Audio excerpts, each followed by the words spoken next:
다섯 번째 신구약 중간사 시작하겠습니다.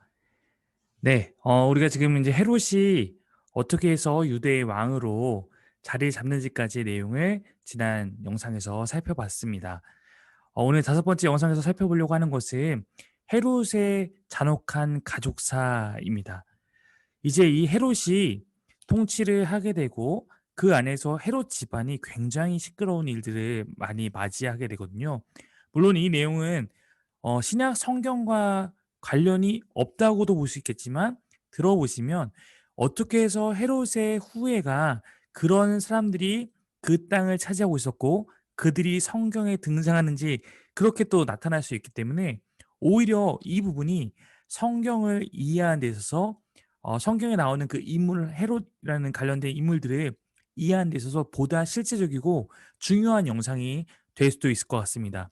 한번 잘 들어보시면 우리가 신약 성경의 전반적인 부분을 이해하는 데 도움이 될 테니까요. 한번 같이 한번 그 내용을 살펴보도록 그렇게 하겠습니다.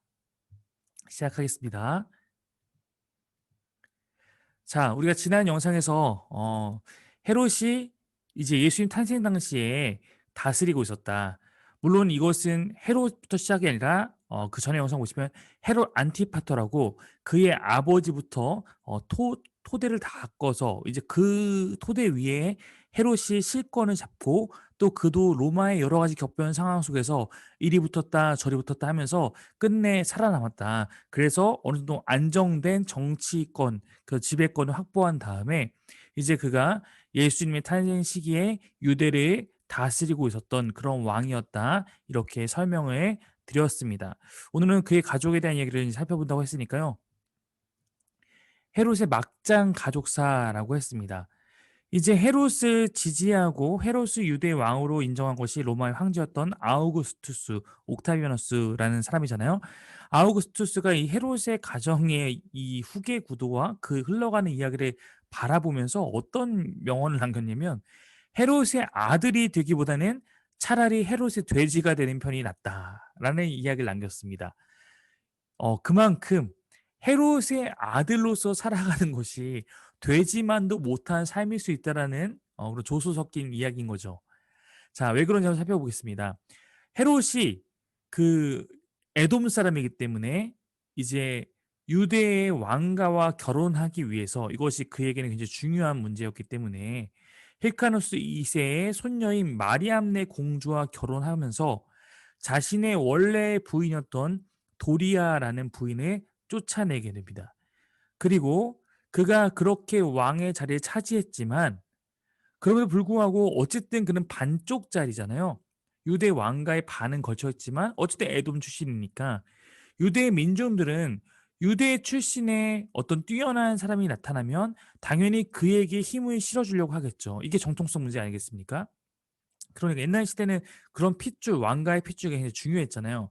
그러니까 그는 항상 이 컴플렉스예요. 그래서 마카비 왕조에 관련된 후예들이 나타나면 그것을 견제하고자 하는 그런 마음이 굉장히 컸습니다. 그러다 보니까 헤롯은 굉장히 많은 사람을 잔혹하게 죽일 수밖에 없게 됐던 것이죠. 그것이 자신의 권력을 유지하는 길이기 때문이었습니다. 자, 그래서요. 헤롯은 여러 기록 봤을 때 이 마리암네 공주를 굉장히 사랑했던 것처럼 물론 삐뚤어진 사랑입니다만 사랑했던 것으로 보이는데요. 권력을 지키고자 마리암네의 아버지 그리고 마리암네의 동생 다 이제 살해하게 됩니다. 그들이 이제 유대 왕가의 남자들이니까요.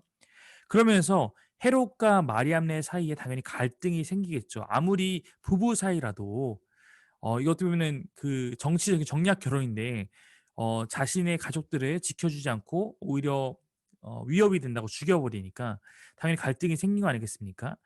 이 갈등의 이 징후를 옆에서 포착한 것은 헤롯의 누이인 살로메 1세입니다. 살로메라는 또 이름이 굉장히 많이 나오거든요.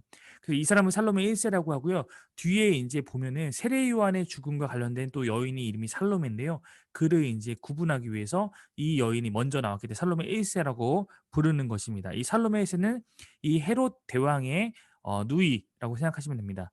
그녀는 원래 이 여인들의 세계가 더 무시무시한 부분이 있지 않습니까? 이제 마리암네가 어떻게 보면 헤롯과 결혼하고 헤롯이 마리암네를 사랑하면서 마리암네가 영향력이 있을 때는 좀 그것이 마음에 들지 않았던 것이죠. 그러니까 둘이 틈이 벌어지니까 이제 헤롯과 마리암네 사이를 끊임없이 모함하면서 결국에는 이 마리암네에게 간통의 누명을 씌우는데 헤롯이 눈이 헷가닥해서 이 마리암네의 간통을 그 누명을 믿게 돼서 마리암네를 처형하게 됩니다. 헤롯이 결국 마리암네까지 죽이게 된 거예요. 자, 이런 상황이 됐는데 그때 인제 이 마리암네 이 유대 마카비 왕조에 누가 살아 있었냐면 마리암네의 어머니이자 이제 헤롯의 장모가 되는 거죠. 알렉산드라 마카비라는 여인이 이제 살아 있었는데 헤롯이 아무리 봐도 정상이 아니다. 정신적으로 문제가 있다. 그리고 헤롯이 점점 이제 좀 나이가 들어가고 있으니까 헤롯이 죽으면 마카비 왕조가 다시 유대 통치의 권한, 즉 왕위를 되찾으려고 은밀하게 이렇게 세력을 모으면서 준비하게 됩니다. 그러나 또 이 일이 헤롯에게 발각이 돼서 헤롯은 그녀를 재판도 하지 않고 죽여버립니다.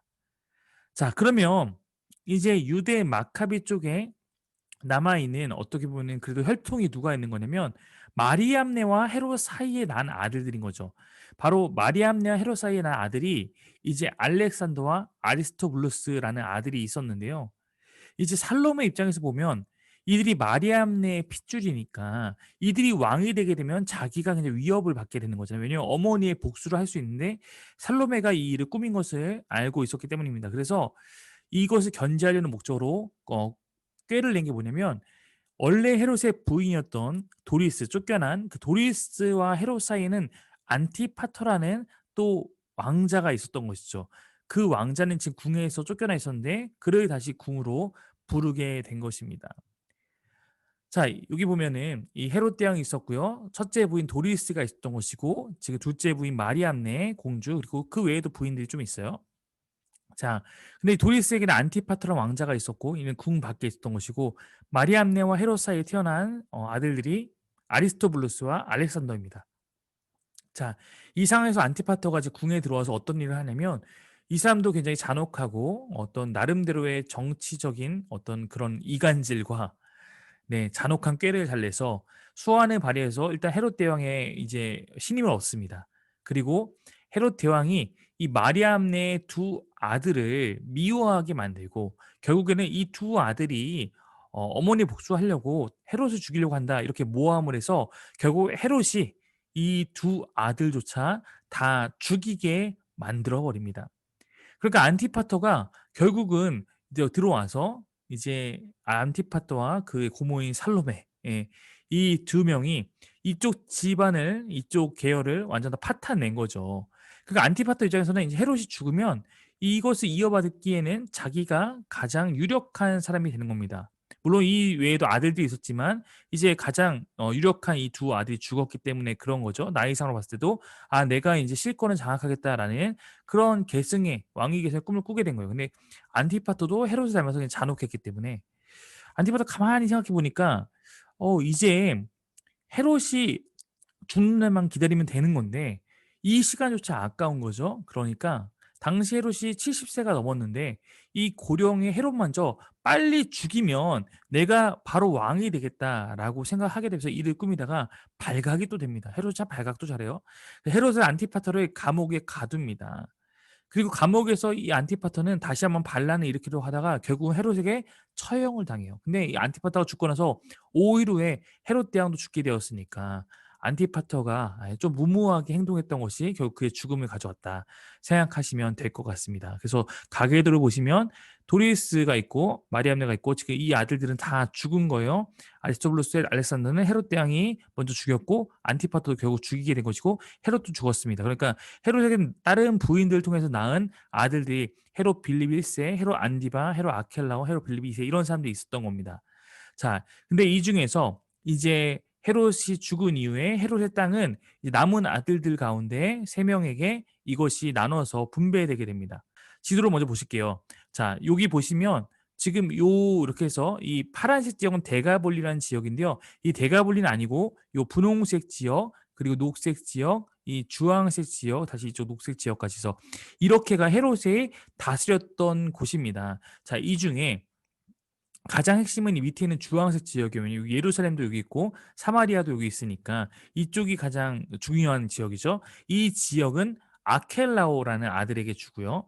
그다음에 이 녹색 지역 여기는 헤롯 안티파스, 안디바라고 부르는 이 아들에게 주고요. 요 위에 있는 지역, 여기 아까 두 번째 지역은 갈릴리하고 베레아 지역이에요. 갈릴리도 예수님 사역 지역이니까 예수님이 사역을 이곳에서 하셨던 것이죠. 자, 그리고 이제 여기는 가이사랴 빌립보라는 곳이 있는 지역인데요. 여기가 빌립, 헤롯 빌립이 다녔던 그러한 곳입니다. 그러니까 신약 성경에는 이쪽은 가이사랴 빌립보 갔던 이야기밖에 안 나오고요. 대부분의 사역은 갈릴리에서 하시다가 나중에 예루살렘 가셔서 이쪽 사마리아를 통과하시고 이러니까 이쪽 밑에 지역에서 예수님의 사역 이야기가 전개됐던 거예요. 성경을 한번 보시면 마태복음 2장 19절 보면 헤롯이 죽은 후에라고 할 때 이 헤롯은 이제 이들의 아버지인 헤롯 대왕이죠.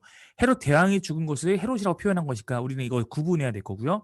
이때 애굽으로 요셉이 피난가 있었어요. 왜냐면 두세 이하의 아들들 다 죽였기 때문에 예수님의 어머니인 이 아버지인 요셉과 마리아는 예수님 데리고 유대에 피난 가게 됐던 건데 이제 헤롯이 죽었으니까 주의 사자가 애굽에서 요셉에게 현몽하여서 이제 다시 돌아가도 된다라고 했는데 이때 이 지역을 아켈라오는 헤롯 아켈라오니까 그 아들입니다. 이 유대의 통치자죠. 그가 헤롯의 뒤를 이어서 유대의 임금 됐다는 것을 이 지역에 유대 땅의 임금이 됐다는 걸 말하는 거예요.